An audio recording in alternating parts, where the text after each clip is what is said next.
If everybody could come in, find your seats, we'll get this started.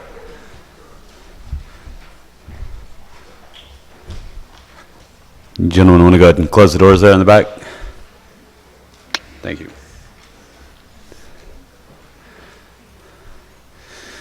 We have a few stragglers.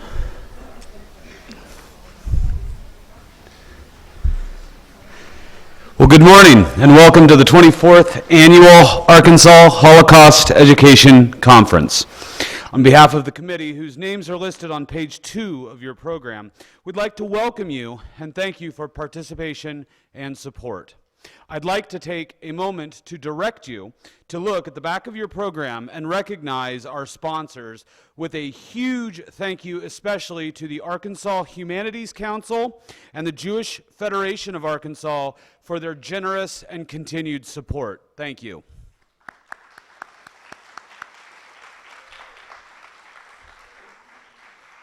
Also, we have exciting news for our educators attending the conference today. Train, a novel inspired by hidden history. Educators attending the Arkansas Holocaust Conference today will receive a free copy of the new historical novel, Train, by our keynote speaker, Dr. Danny Cohen. The novel weaves together the hidden stories of Jewish, Roma, disabled, homosexual, and other victims of the Nazi regime.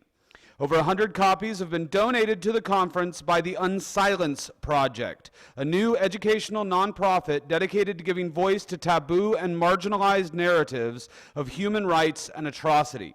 In exchange for receiving your free copy, Unsilence Project kindly requests that you complete a short survey about Holocaust education before and after reading the book. A few just notes. Lunch has been provided. Please pick up your box lunch and beverage in the cafeteria. And remember, seating is limited.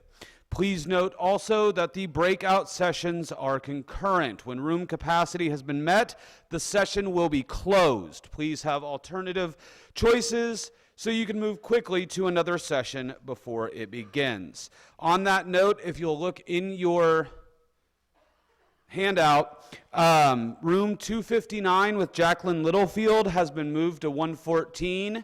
It looks closed, but we promise it isn't. The folks at the Jones Center have kindly asked you just to scoot around the rope. So room 259 has been moved to room 114. Conference evaluations will be conducted electronically using SurveyMonkey. A link to the site will be sent out next week. There are separated categories for respondents such as teacher, student, community member, conference committee, humanities scholar. Teachers, please allow time for your students to complete the survey as this is vital information to share with our conference funders. Also, thank you to Springdale District Television from Springdale Public Schools for streaming live today. If you would like a DVD copy of today's sessions, please visit the table by the front door. DVDs are $10. Please fill the receipts out neatly and clearly. DVDs will be mailed or can be picked up at the Springdale Schools Communications Office on Emma. A couple more thank yous. I'd like to recognize Corbin Ross and Kira Gutierrez, if you'd please stand. They did the graphics for our program today. Thanks, guys. And we would like to welcome the Community Corrections Center counselors. This is their first time here, and thank them very, very much for coming. How about a round of applause for them?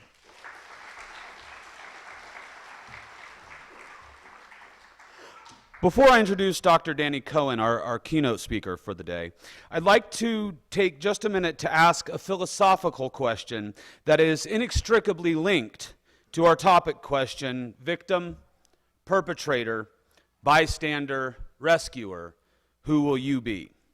My question is this: how do we react in the moment without the aid of hindsight, without retrospective? It's a question of self-reflection, motivated by the entire spectrum of emotion, from fear to acquiescence to apathy. Elie Wiesel once said, "In Jewish history, there are no consequences. Rabbi Benjamin Bleck explains, if you would have asked me my favorite Yiddish word, I would have said beshir.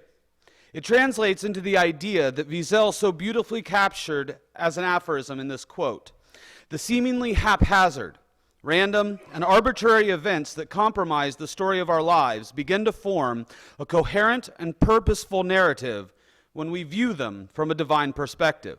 With the wisdom of retrospective insight, I have countless times learned to acknowledge that coincidence is but God's way of choosing to remain anonymous. Life is made up of moments, and the decisions we make in these moments are what define us. Our judgments, our prejudices, our actions all form the bases of how the future will remember us. Which brings us to today's question: victim, perpetrator, bystander, rescuer. Who will you be? This seems a simple question. Societally, we would all like to believe that we would be a rescuer, a hero. The reality is not so simple. History has proven that more often than not, we are the victim. And as you will learn today, the line between bystander and perpetrator is a thin and frequently blurry one.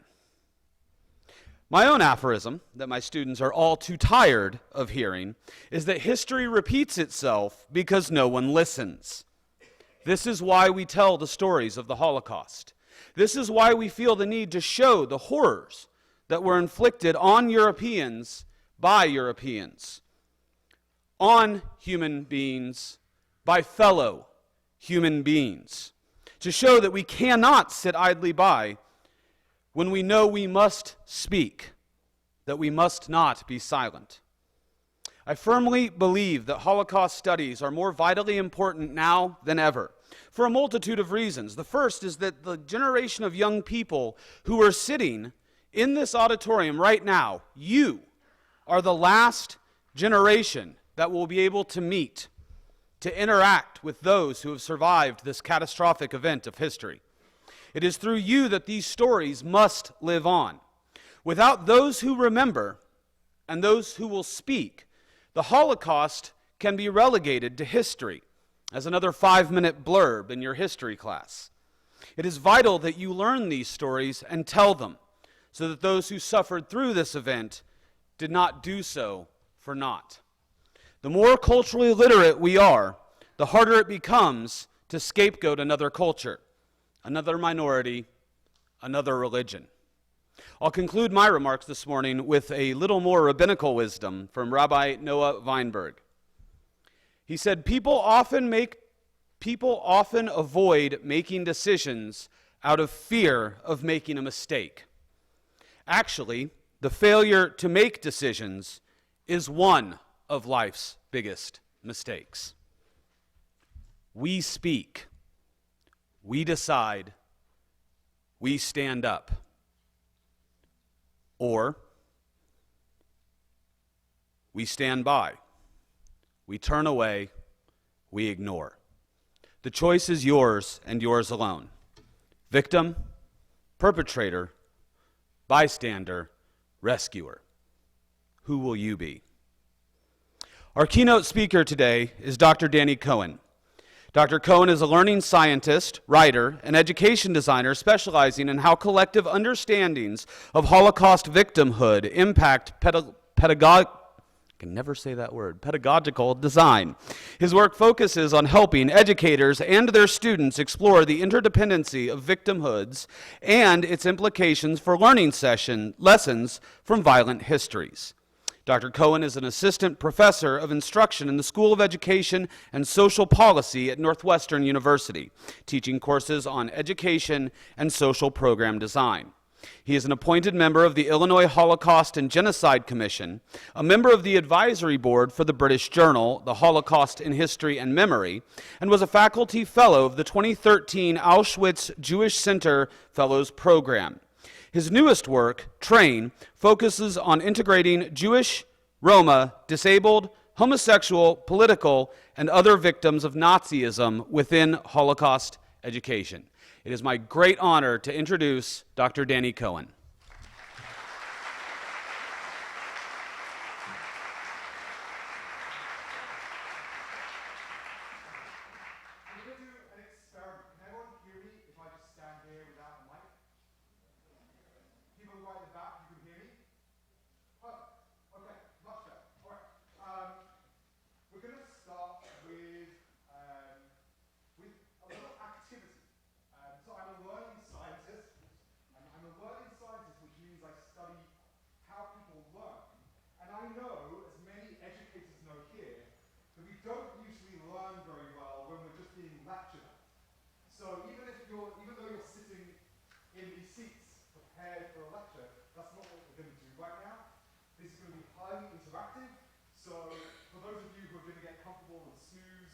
That's not an option. And we're going to jump right in to an activity. In a moment, I'm going to ask you to turn to the person next to you. If you don't know them, please introduce yourself. And throughout the next 45 minutes or so, I'm going to be giving you a number of dilemmas. We have some more people coming in. You know, while people are coming in, introduce yourself to the people around you and just share why you're here today.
Which I will get to later if anyone's interested. I can tell you how I wrote it accidentally.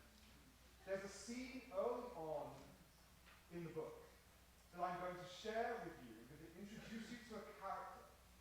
And I'm going to ask you to figure out if you were me, if you were the writer, how would you conclude this scene? What would you do if you were the writer? You have a young girl. She's 15 years old. Her name is Elise. It's winter, the end of February 1943 in Berlin. It's not snowing, but it's very cold. Elise leaves school at the end of the day. She's getting ready to go home. She puts on a heavy coat. And no one knows, when she's out on the street, nobody knows what she's wearing under her coat. On the way home, she knows that she has to go to the market to pick up some groceries using her ration card for her mother back home. And she keeps her coat tight because she doesn't want anyone to see what she's wearing beneath it. As she's walking through the market, she's walking just by the alleyway that's adjacent to the market, and she hears someone shout. And she turns the corner, she peeks in, and she steps into the alleyway, and she sees two teenage boys fighting. And she's frozen in place, and she's watching.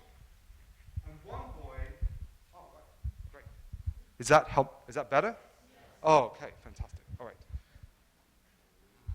One boy has his back to the wall, and the other boy is shorter, pushing him against the wall, and it appears that the shorter boy is trying to steal the bag from the taller boy.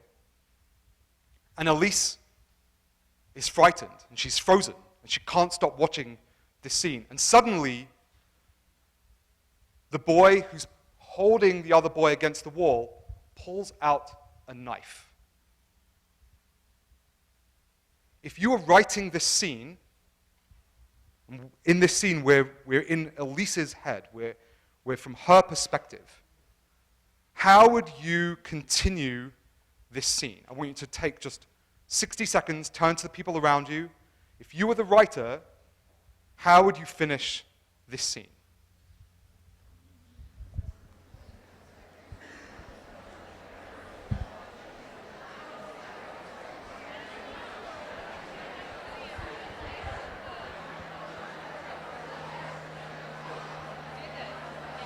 This is my 20 minutes, just so you know. Okay, good.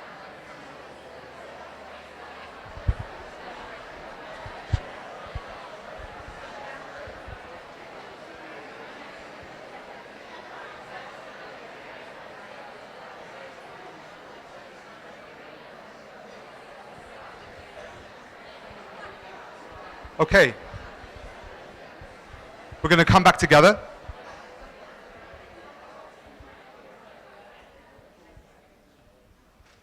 Is there anyone who would like to share, and I'm particularly interested in the younger people in the audience, sharing, so teachers, time for you to just sit back and listen. Anyone want to share what they came up with? You have your hand up, wonderful, thank you. Maybe Elise decides to step in. Maybe she decides to defend the boy who's the victim and to try to stop this madness that's happening and to ask that boy who's intending to kill the other one, why is he doing it? What's his purpose? What's the cause of this madness? Thank you, wonderful. Anyone else want to share? Yes, I saw your hand go up. We might pass the microphone back. I would say that Elise just turns around and walks away. Because she's like, well, it's not my problem. Brilliant, yes. I would, if Elise, is that right? Okay, Elise, if I saw that, I would, if I was her, I would yell, and that would give the guy that was pushing against the wall, get him to turn and let the younger one get him in control. And if the older one came after me, I would run. Thank you. One more comment, let's hear from... I would say I like to break it up, but I wouldn't say scream because she's trying to hide her cover underneath and just find somewhere quietly to break it up. Okay, I love these ideas. So what did I do? First of all, what would we do in 2015 if we saw that? Brilliant, exactly. Right? Right? But wait. We're laughing because some of you just hit the nail on the head. We would absolutely, many people would take out their smartphone and begin to record, right? And this is a problem. It's a problem in 2015, and it's a problem going forward because the technology that we have in our pockets almost becomes a barrier to our interaction with the world, right? When I'm walking down the street, I'm always checking my phone, always, right? It's not very safe. I tried to put it in my pocket when I cross the road. But we're always checking our phone. It's always on our mind that our phone is in our pocket, and it's often our instinct to step back and to record. And we see this happening more and more and more. And the phone issue is complicated because in some ways it keeps us at a distance. It stops us from what? From interacting, from intervening. It stops us from taking a stand. But just to make it complicated, it also allows us to be witnesses. It allows us to record. If we see what's going on in the United States right now and around the world, in the Middle East, in Europe, people are recording moments of violence, and that becomes evidence, and it becomes a call to action when these videos go viral. And it reveals what is actually happening on the streets. And so suddenly we have this complicated question. Should we just intervene, or should we stop and become a witness? And it's not always clear which choice we should make. So what did I do with Elise? I chose to have Elise stay completely quiet. She's terrified. As someone said, she's hiding something under her coat. We don't know what it is yet. She doesn't want to reveal herself. But at the same time, she's just scared for her own safety. And our inclination, looking back at history, is to say, well, of course she should intervene. Of course she should scream. Of course she should act. But reality isn't as clean as that. Because when we're in a moment, we don't actually know how we'll respond. And when we're in that kind of moment, when a knife is pulled out, instinctively we want to protect ourselves.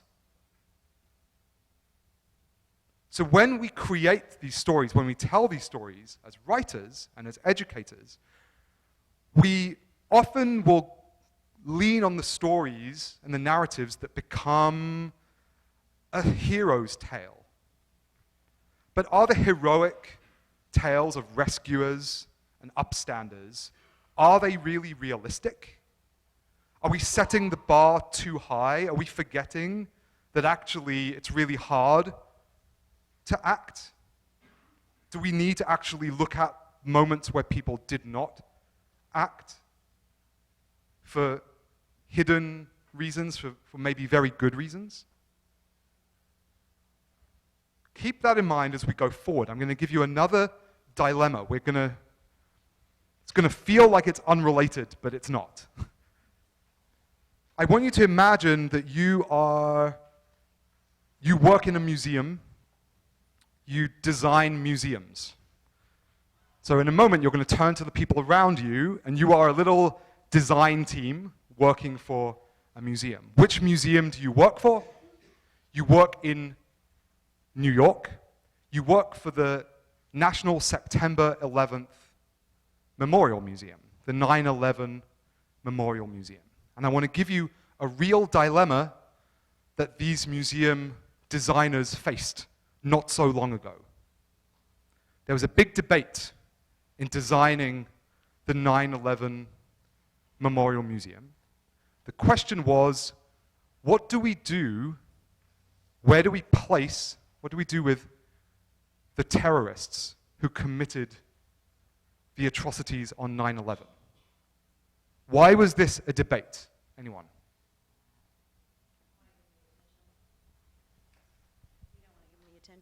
Don't want to give them the attention. Great.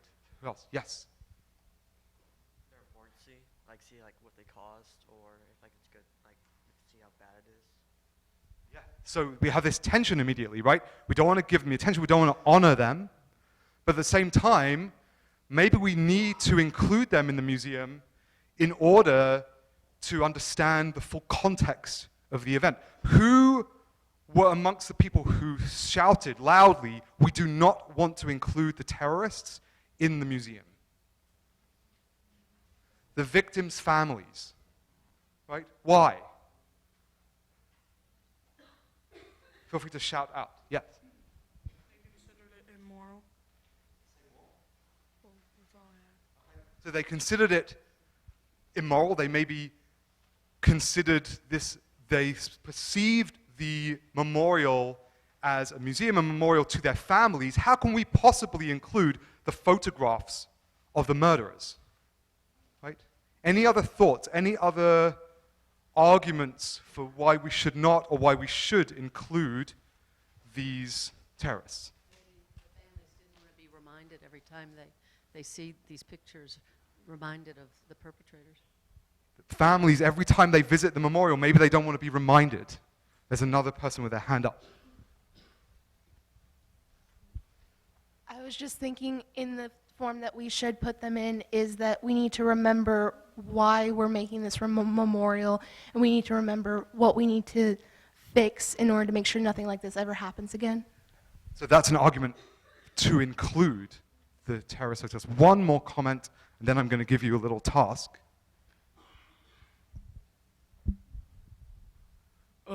I think that they should include it because, people say that they shouldn't because they're the ones responsible for it, so we shouldn't include them, give them attention. But I think because it's a part of our history, we don't need to forget it. Thank you. So here's your task. I want you to think, if you were on the design team, what would you do? How would you handle this? What design solution would you create to address this issue?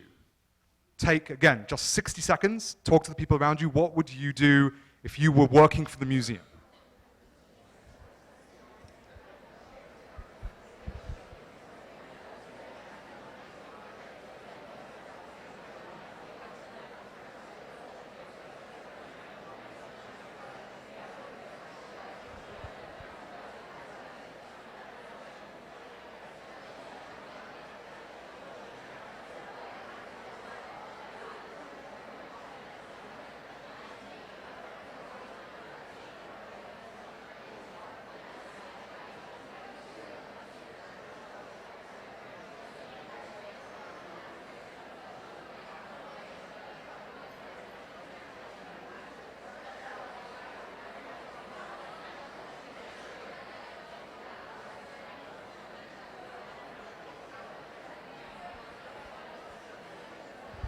Okay, let's come together.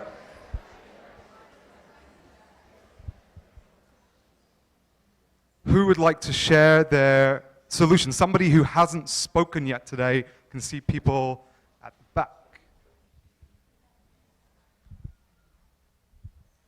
I believe that we need to put it in the museum because it is part of our history no matter what. Thank you. Going to push. How, if you were to include them, how would you include them?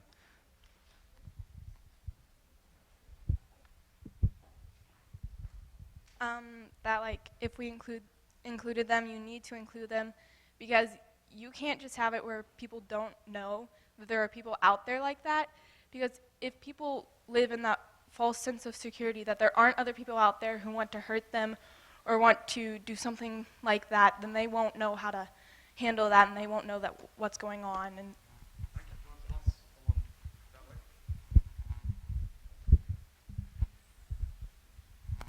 I think they should include them in a way to where it's who are they and why did they do it type thing, so we know the reason for it, so possibly we could prevent it in the future.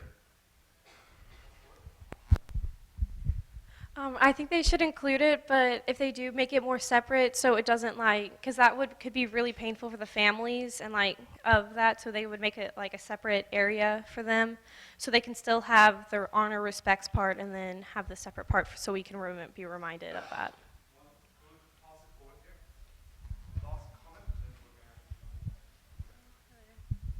So we said that we think that they should include it because it's the truth and it'd be hiding a side if they didn't. And it's a museum, so for historical accuracy. And also we said that they should put it in a different room so if families visited, they wouldn't have to go into the room if they didn't want to. And that make it simple pictures and stuff like that to not really honor them, but yeah. This is terrific. And between you, you actually got it right in that you explained very well just now exactly the solution that the museum designers chose. They chose to include photographs of the terrorists. How many of you have been to the museum?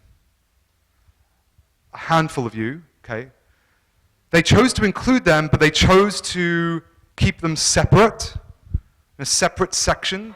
It's actually very easy to miss them altogether. Many people go to the museum and don't even see that section. They're almost tucked away. They include photographs and their names. They name them. They cluster them so that we know which terrorists were on which plane. There were 4 planes that day that were hijacked. So they're clustered. And we also have some of their artifacts. We can see the laptop is on display that one of the terrorists used to communicate with Al-Qaeda and with his comrades, if you like, right? This idea of separation, keeping the perpetrator narrative separate. Now let's switch gears and let's go back 60 years before 9/11, and we look at Holocaust history. The same debate happened when the first Holocaust museums were being built. There was a conversation, how do we include the Nazis? How do we include Hitler and Himmler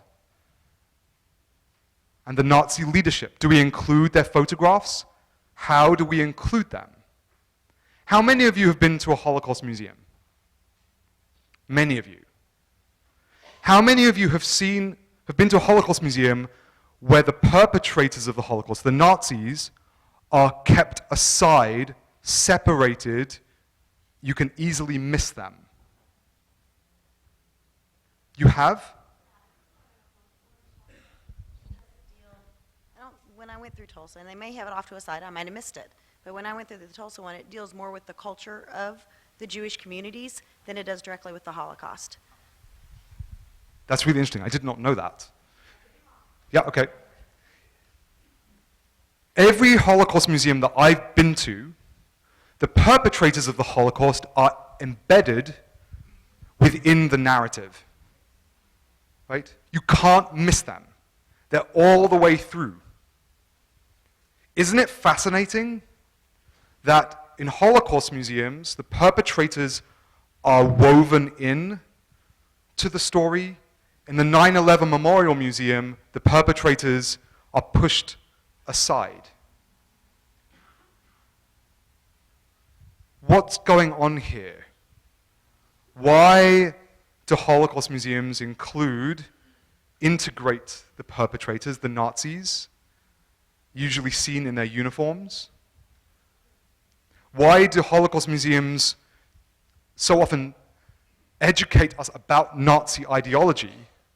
Often at the beginning of the exhibition, we learn all about eugenics, we learn all about Nazi policy, and we learn about all the different actions that the Nazis took to set up what essentially became mass genocide.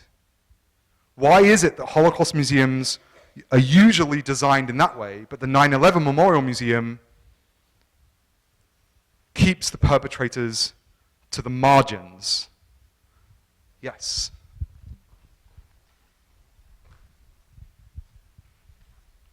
It's because with the Holocaust and all of that, the reason that they're embedded so deeply is because it was a lot more, they had a lot more involvement in the actual thing that happened compared to 9/11, where it was simply, it was one day, one big attack, and then they could very easily be forgotten. But with the Holocaust, it was, they were interwoven in it the entire time, and it was honestly a much larger scale. I love that interpretation. Thank you. In a sense, you're making me think, I wonder if it's because, in a way, the Holocaust took place, the Nazi era spanned 12 years, and in so many cases, the victims of the Holocaust came face to face with their murderers, whether it was in the ghettos or the camps or just getting off the train. In 9/11, most of the victims didn't even know what was going on in that split second, never saw a face, could never put a face to the perpetrators of what was happening to them that day. I'd never thought of that. And so maybe that is one explanation for this difference. What other explanations might there be?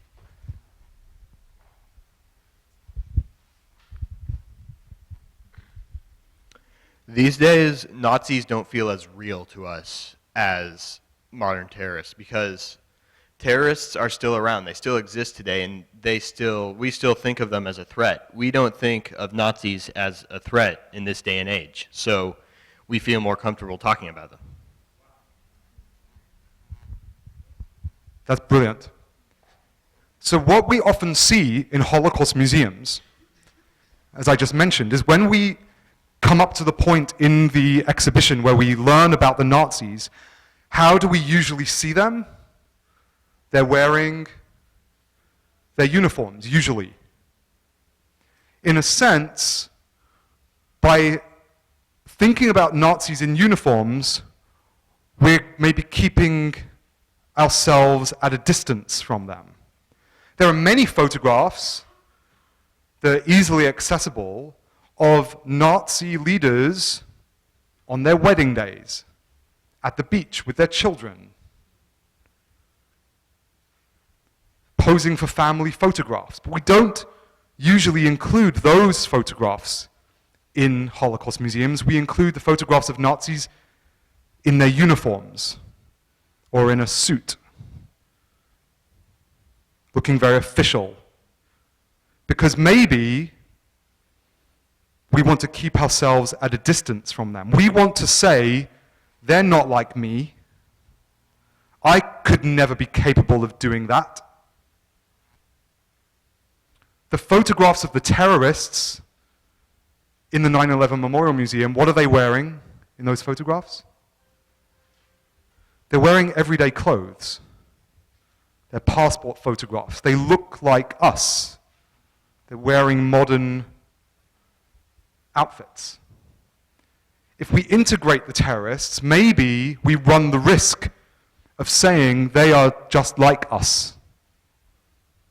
Maybe. Just planting these questions for you to take forward for the rest of the day as we examine different perspectives when we think about genocide, when we think about the Holocaust, when we think about atrocity. Let's go back to Elise. Elise runs away from the scene, the boy with the knife. When she gets home, she takes off her coat. What's under her coat? Yellow star? Yellow Star of David? No. What's under her coat? She's wearing a Nazi Girls' League uniform. She's a member of the Nazi youth. She's 15. By law, all German Christian children had to be members of the Nazi Girls' League. Let me tell you more about Elise. And Elise, by the way, she's fictional, but she's based on real stories, just to be clear. Let me tell you more about Elise. It's 1943, early 1943. What? Yeah. Wow, brilliant. Wow, I am so impressed. Stalingrad. The Battle of Stalingrad. That's impressive. And you didn't even look on your phone. So, the Battle of Stalingrad, we have the German army fighting the Soviet army in the east.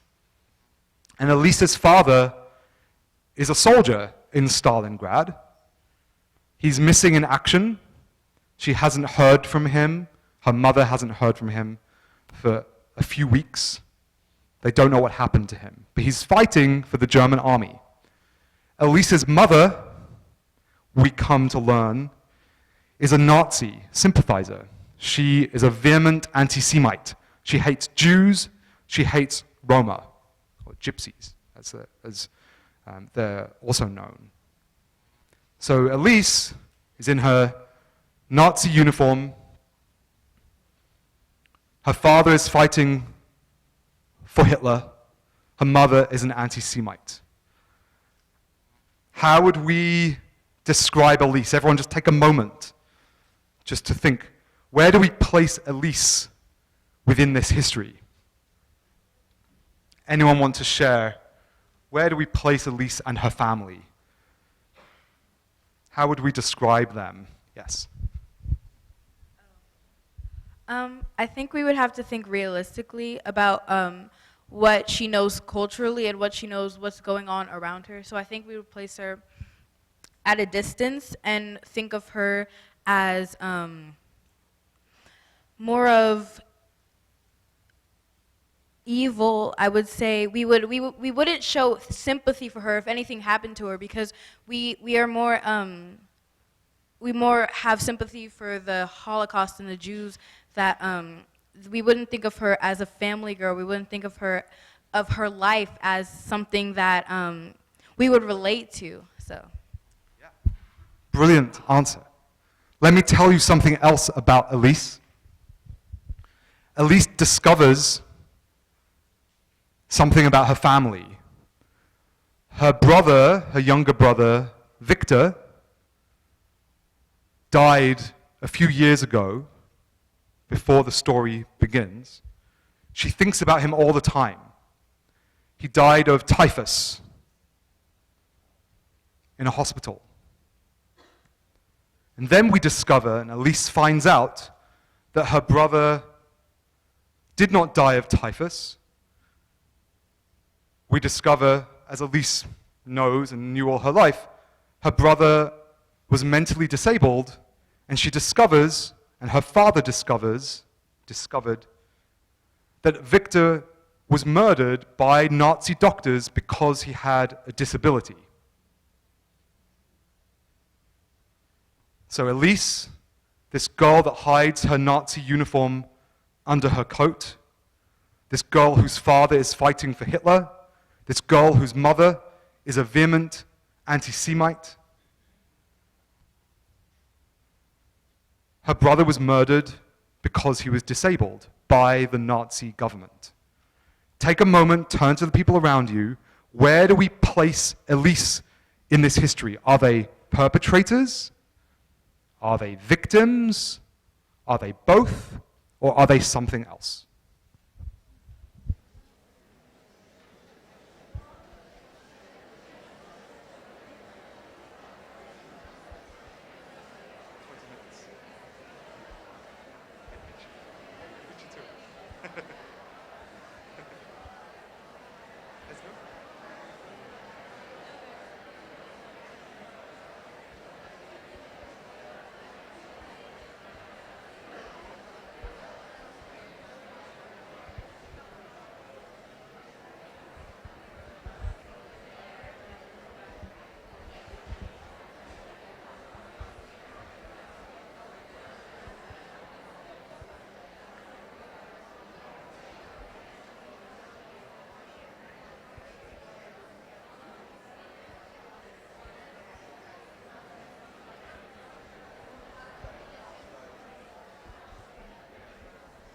Okay, so let's come together. So this is really hard, right? And this is one of my goals in writing Train. I wanted to tell stories that didn't really fit very neatly into the way we think about Holocaust history or history in general. I wanted to complicate things. I wanted to confuse myself and you, my readers. Why do I want to confuse myself? It's a strange thing to say. It's the first time I've said it like that, actually. But I think it's true. Why do I, as a Holocaust educator, want to confuse myself? What does that mean? Yeah.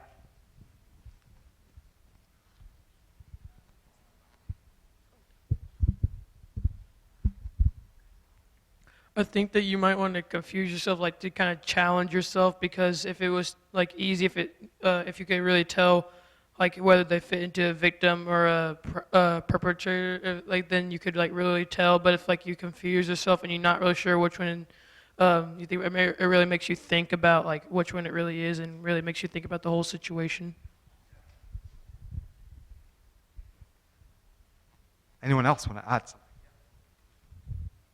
I think that she is starting to see that things around her are not right, and we in history want to dehumanize the Nazis because of what they did, but we see that even a German, there were Germans who were against what was going on, and we need to see that side of it also.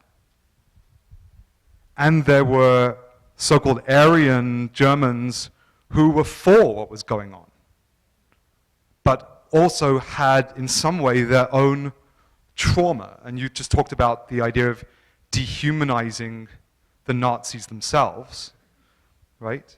Which I think is what we do when we portray Nazis in uniform. We're dehumanizing them in a way, right? And this idea of, why do I want to confuse myself? Because I want to challenge myself. Because I need to motivate myself as an educator so that I can stay engaged and I can stay excited. If I stood here and ask you questions that I already know the answer to, I become a really boring teacher, right?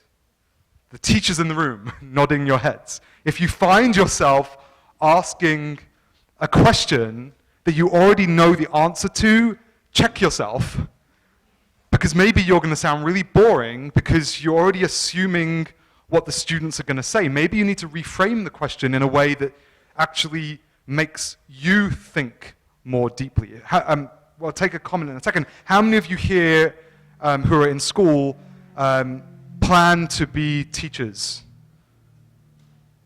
That's all? No, that's fine. So there's a couple of you, right, are planning to be teachers. Think about what kind of teacher do you want to be? Do you want to be the teacher who just stands up and shares all the answers on behalf of your students and tells your students what to think?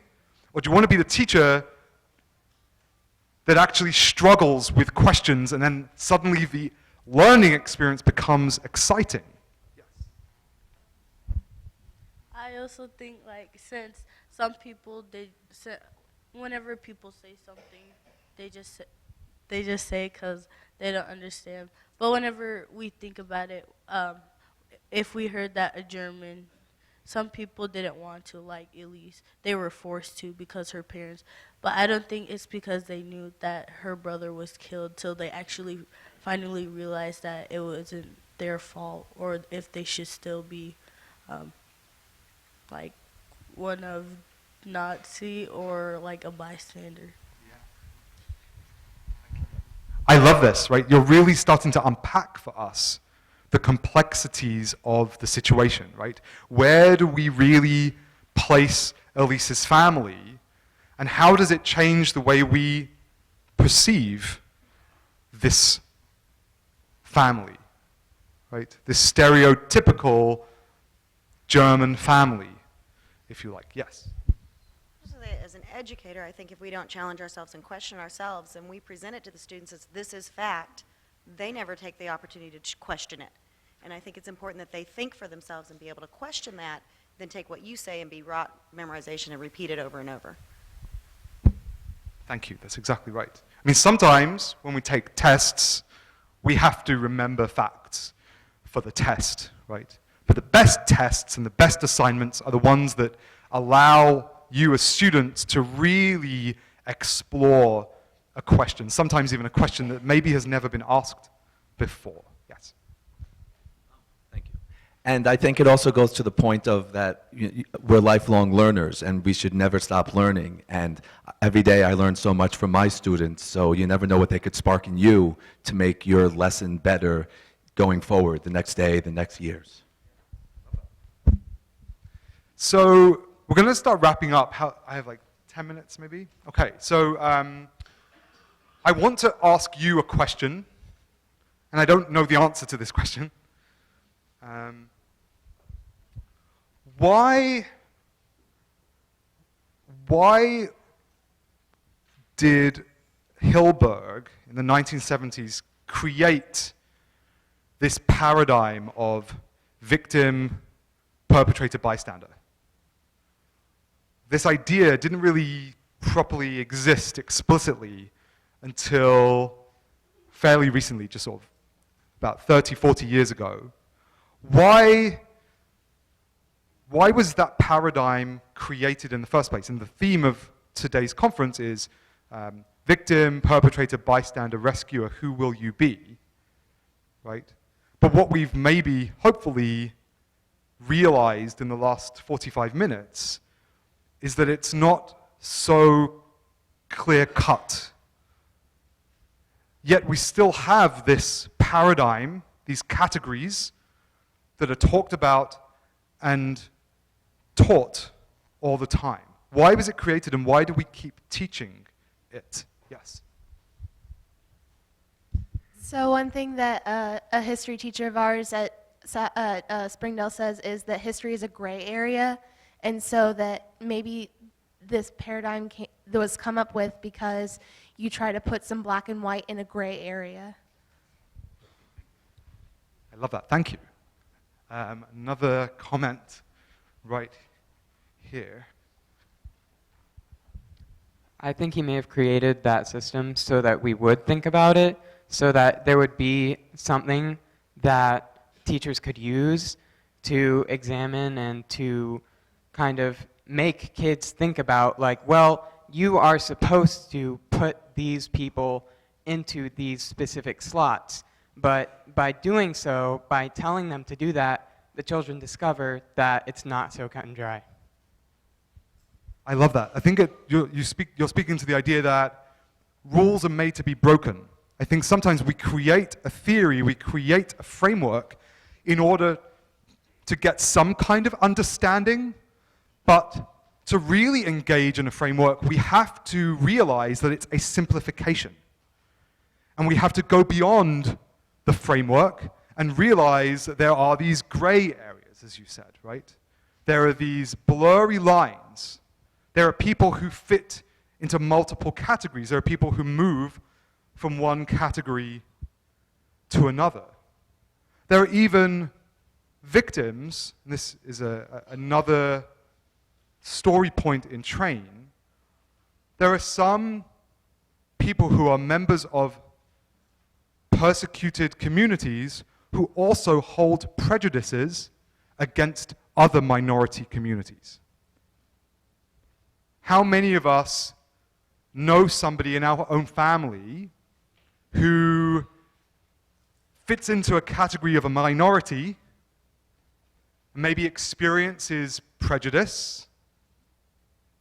They might be disabled. They might be Jewish. They might be black. They might be gay. They might be transgender. Right? And then we look at those individuals, and some of those individuals hold prejudice themselves and even act on that prejudice against other minorities. Right? Someone who is a racial minority who is homophobic. Right? Sometimes even when we look at victims and targets and survivors, they are also, in some ways, instigators of or holds of, they often act on their own prejudices. Things aren't so clear-cut. I think we have just a few minutes for some questions. Thank you. Hello, this is not a question, this is a statement. I am a holistic therapist. And what I want to tell you is that 40 years ago, I was one of the founders of one of the first battered women's shelter in this country. And this particular thing relates not just to groups, not just to prejudice. It is an integral part of the family dynamics in abuse. And so it's called the rescue triangle: victim, perpetrator, and rescuer. The bystander would be outside of the triangle, watching and not doing anything. And so these are sometimes repetitive patterns with individuals. They happen over and over and over. So people have a preference for one of these positions. For example, I have been a rescuer in hundreds of ways at different times. However, in the rescue triangle, there's some fluidity. And so sometimes people change their position. Thank you very much. Questions? Yes.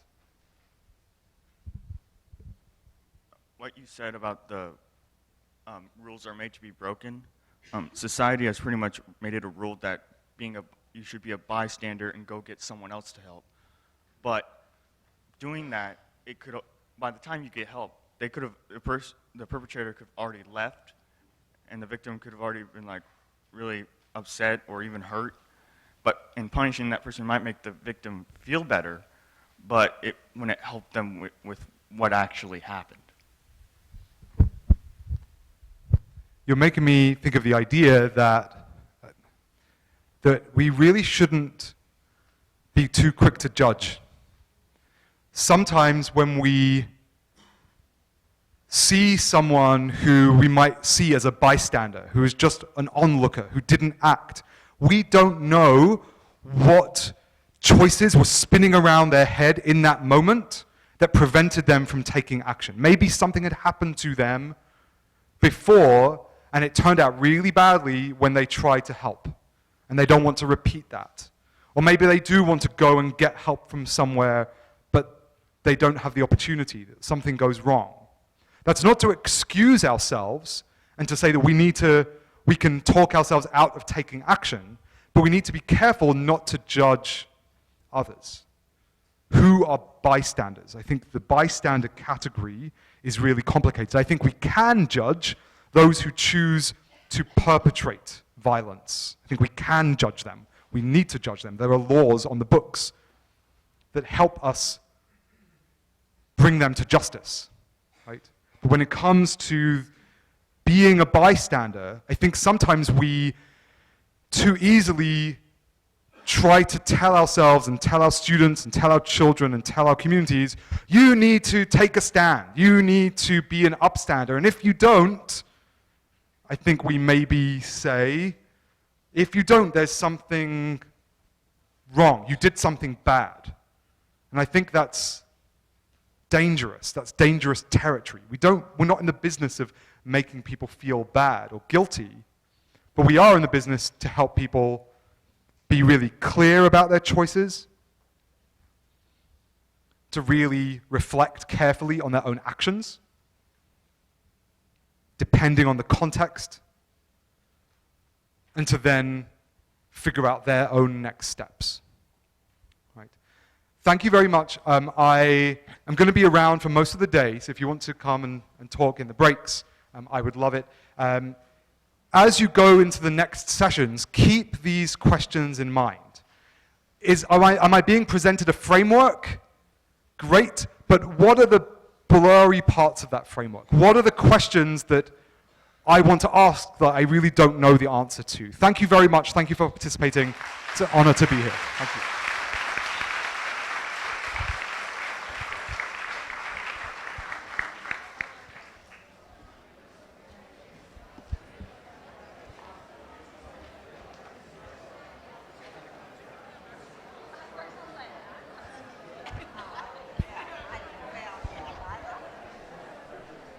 Check.